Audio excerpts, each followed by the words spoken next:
Bonjour et bienvenue dans cette nouvelle capsule concernant WordQ sur Chrome. Nous allons voir à l'intérieur de celle-ci comment fonctionner avec l'éditeur de documents. Donc, comme vous le voyez, ici, nous nous retrouvons ici dans l'éditeur de documents. Donc, il y a deux modes, soit l'éditeur de documents ou l'éditeur PDF.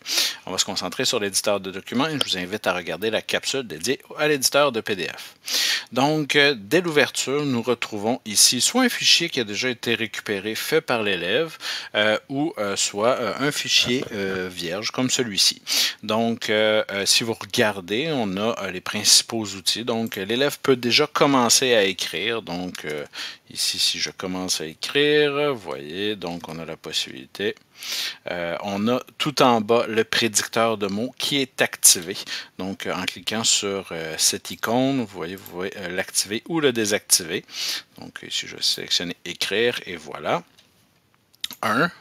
Et peut-être un petit texte ici. Voilà, donc écrire un texte.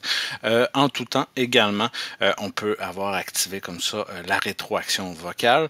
Donc, on va voir la lecture qui va nous être écrite au fur et à mesure que nous écrivons, permettant ainsi à l'élève de texte se vérifier. En tout temps, également, toujours dans son lecteur, il a la possibilité de faire lire, non pas au fur et à mesure, mais comme ça, là, au moment opportun, une sélection du texte qu'il a écrit avec la synthèse vocale, donc la lecture à haute voix qu'on clique. écrire un texte Si vous remarquez, on a également le mode écrire un texte du mot lu. Donc, chaque mot lu est clairement identifié ici en surbrillance. Donc, voici ici pour les trois fonctions d'aide, soit celle de la prédiction de mots, de la rétroaction vocale ainsi que de la synthèse vocale pour ce qui est de la lecture. L'éditeur de texte est quand même simple, mais a les principales fonctionnalités possibles. Donc, on a ici des surligneurs pour pouvoir changer plutôt la couleur ici. Donc, voilà. On est capable aussi de mettre le texte en gras, de celui qui va être écrit, italique. On est capable de jouer également avec les interlignes, l'alignement. On est capable de faire ici des listes numérotées ou des listes de points. Donc, on a quand même là certaines fonctionnalités. On a la possibilité aussi de faire des alinéas. Donc, c'est l'éditeur de texte avec lequel l'élève va fonctionner. Et vous allez voir, il est compatible comme ça là, avec les Google Documents. Okay, qui pourrait lui être envoyé par l'enseignant ou par un orthopédagogue ou orthophoniste à partir d'un Google Classroom. Donc, on a d'autres possibilités ici, là, si on va plus en détail du format, qui lui permet aussi de faire des exposants, de barrer, souligner le texte, changer la couleur du texte, de l'arrière-plan comme on a vu surligner, peut changer également les polices, peut également y intégrer des différents tableaux aussi à l'intérieur. Donc, on a quand même les principaux outils, puis on a aussi la possibilité d'imprimer si les Chromebooks sont liés ici à une imprimante, bien entendu. Voici ici pour ce qui est de l'éditeur de texte, mais on va voir une situation ici qui risque d'être plus commune, qui est celle d'une utilisation à partir de Google. écrire un texte Donc, lorsque l'élève est dans son Google Classroom, bien entendu, l'enseignant ou l'orthopédagogue va lui envoyer comme ça là, des fichiers qui vont lui être partagés ou vont lui être assignés via des devoirs. Donc, je vais vous montrer là ici comment on est capable d'ouvrir ces devoirs, ces fichiers à partir de WordQ. Donc, on va prendre un cas là, bien simple. Donc, j'ai créé ici une classe qui a été créée par élève 01 SE. Donc, c'est un compte test. Ici, l'élève est l'enseignant, donc c'est lui qui nous a envoyé le dit devoir en question. Donc, si je regarde, là, je suis en tant qu'élève, je regarde mes travaux scolaires que j'ai à effectuer et je vois que j'ai un devoir WordQ ici avec une échéance là, qui a été donnée. Donc, on a un fichier PDF et également un fichier Google Documents. Comment les ouvrir, ces fichiers, à partir de WordQ? Bien, tout simplement, on va aller dans WordQ. Okay? Donc, l'élève constate qu'un devoir lui a été assigné.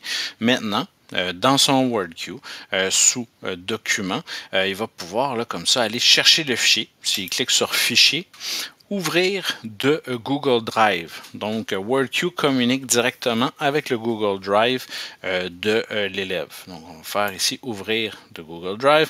Là, certainement, j'ai fait des modifications. Je ne veux pas les enregistrer nécessairement. Donc, il va m'ouvrir un tout nouveau fichier.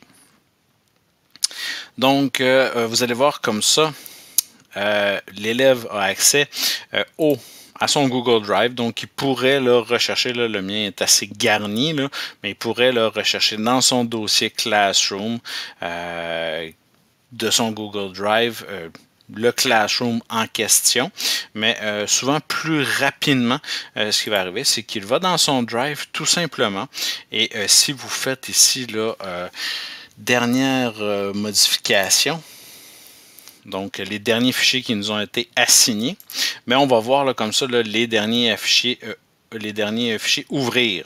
Donc, si c'est un devoir qui a été assigné là, ici par l'enseignant, vous voyez là, qu'on a ici, là, si vous regardez le nom, on a notre prénom et notre nom, ainsi que devoir WordQ. Donc, c'est celui qui nous a été assigné en tout dernier. Donc, on va cliquer ici sur sélectionner. Et vous allez voir que celui-ci, voilà, s'ouvre depuis WordQ. Donc, peux-tu tester la prédiction de mots et la synthèse vocale?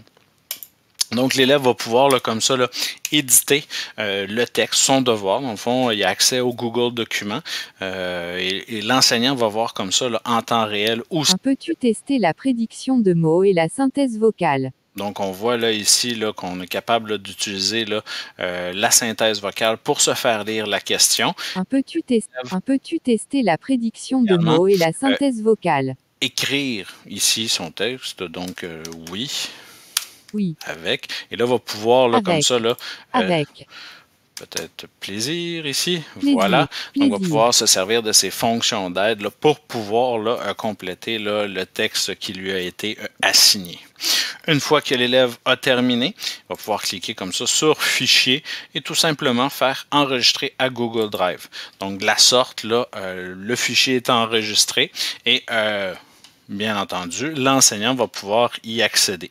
C'est sûr que là, l'élève n'a pas remis son travail, mais s'il retourne dans son Google Classroom et qu'on regarde là ici le document là, qui figure, qui nous a été assigné, je vais cliquer sur celui-ci.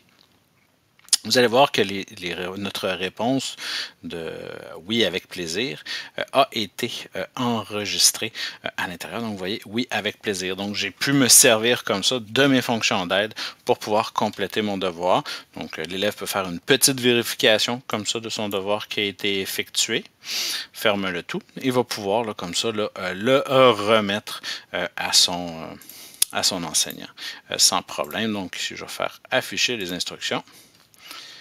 Finalement, ici, lorsque j'ai les consignes qui me sont, je fais remettre et voilà, l'enseignant vient d'être informé qu'il peut corriger le devoir que j'ai effectué. Donc, voilà ici pour ce qui est de l'utilisation de WordQ avec l'éditeur de documents et son fonctionnement avec Google Classroom et également Google Drive. Donc, je vous invite à regarder l'autre capsule à partir de laquelle on va voir là, comme ça comment fonctionner avec l'éditeur de PDF, toujours là, avec Google Classroom. Je vous remercie. Une belle journée à vous.